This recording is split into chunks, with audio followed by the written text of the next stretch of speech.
Hey cultists, Andy here and welcome to part 1, the preparation video for the Kyria Draxus Masterclass. Very excited to start doing this with you. This video is just going to be about preparing it and what I do to get ready for painting a miniature and how I've made the nice little display base. So it's not going to be anything complex today, and then we'll dive into part 1 of the painting as soon as we can. But this should help you just get the model ready before you get started. So the first thing to note from the photo is I've actually swapped the original head. I must admit I wasn't a fan of it. We can't beat around the bush here. It's not the greatest sculpt I've ever seen. So I've chosen this one from the Sisters of Battle box set. It's the flying ones, I forget what they're called, the Seraphim. And I really like this one because it has a rebreather mask, so it looks a bit more sci-fi, and I imagine her sort of going around these Necron tomb worlds, and I definitely think a little rebreather mask would be handy for her. So I've actually built the model in full. I've not done any sub-assemblies apart from the head will be separate. And you don't have to do it this way. If you prefer to paint in sub-assemblies, then by all means do. I would say if you were going to have something separate, it would probably be the little dragon and the fist hand, just because the dragon can kind of get in the way. I personally like to have it all in one, because when I've painted something nicely, I find it horrible to have to glue things together, and I might get glue on stuff. And also we're going to be painting with some light direction, so it's got to be consistent, and having the model built all together does help with making sure that's consistent across the parts. If I'm going to paint something to my absolute best, like for Golden Demon, then I probably would have more sub-assemblies, but this is going to be to a high level, but we're not making it super perfect. We want to kind of enjoy this. So yeah, that's why I've built it in full today.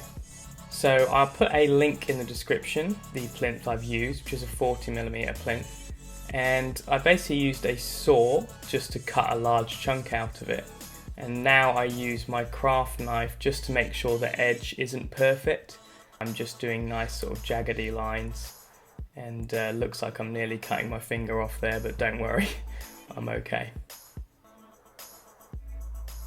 Then we just make sure that there's space for the figure, and it's going to work. Now I'm going to use my favourite sculpting resin, which is Magic Sculpt. You could use Milliput, which is much cheaper, but because we don't need a huge amount, I am going to use my Magic Sculpt. I wouldn't advise green stuff, and that's because green stuff doesn't dry very hard. This dries absolutely rock hard, so you can make much nicer rock shapes. So as you can see, I've kind of applied different size blobs and just stuck it onto the surface. Now I'm using a metal sculpting tool just to kind of blend it into the plinth and create some nice kind of rock shapes. Some of you guys are probably better at sculpting than me, so you can go for it and sculpt the rocks in any which way you like. But what I'm trying to basically do here is create as many overhangs as possible, and that's because it will form a shadow, and we can create some really nice painted shadows and light directions. So basically, the more kind of overhangs and changes in angle, the more dramatic we can do the painting, and it will have more impact. I'm actually, you might notice that this base is basically the same as my Necron Overlord.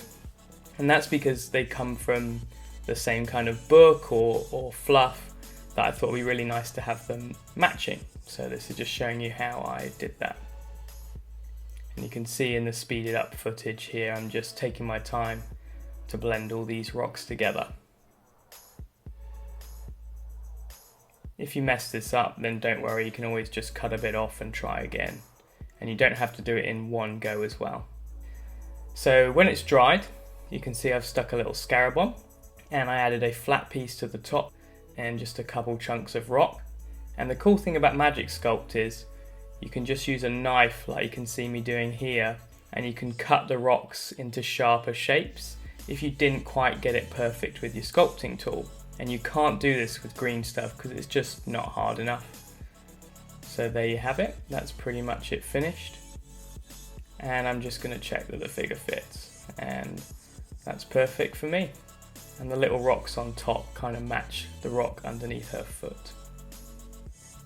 Now I've primed the miniature in black, and I've not got the head stuck on, but I've left it in there so we can do some pre-highlighting with the airbrush.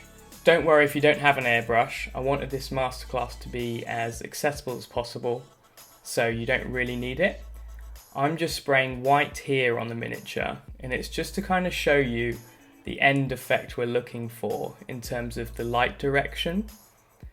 If you do have the airbrush, then you can do this, but it's really not a necessary step. It's more just for me to show you, what we're looking for. So you can see on the leg here, that's the effect we're looking for. Nice light source coming from this direction. I'm spraying the head almost completely white, but leaving one side dark. If you aren't using an airbrush to pre-highlight, what I would suggest is you spray the head a very pale grey or a white. So you have the figure in black and you have the head in white. I'm imagining the dragon might be quite a pale colour, so I actually sprayed quite a lot of him white. So when it comes to the cloak, I'm just spraying that from the same direction as the armour, and I'm just trying to get one side of the folds, so one side stays shadowed. So we've basically got a very strong light coming from one direction, and I'm just going to turn to the shadow side, and I am going to spray a highlight where I think it should go, but this is only going to be one pass, so it won't be a strong bright white like the other side. So it's just one quick spray. So this is going to be a highlight but softer. Now when we turn it, you can see the main side is a much brighter white. We have that shadow in the middle and then another highlight. But don't worry, this is all explained when we paint the colour on. So this is just pre-planning and you don't have to do this part.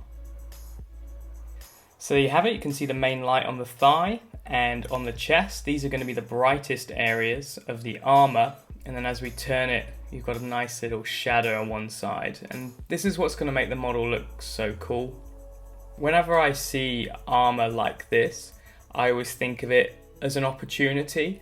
When you have that strong line like down the centre of her chest, it just means, one side we can do one colour or a more intense light, and that's going to have some kind of impressive contrast, right? If we paint them both the same colour and brightness, it's not that interesting.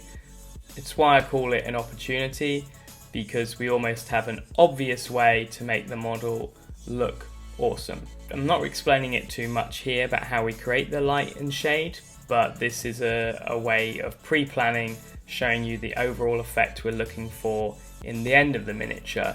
When we do part 1, which is going to be painting the armour, I will explain a lot more in depth how to do the highlights, the correct sizes, the correct widths and brightness and intensity. And by the end of it, hopefully you've got a better understanding how we can make these miniatures look interesting and cool. So that's kind of it for the preparation video.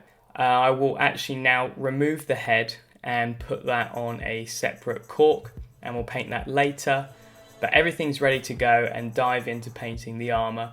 And as soon as I've finished painting the armour myself, I will edit the video and we can begin. And I'm really excited and looking forward to seeing what you guys do. See you then.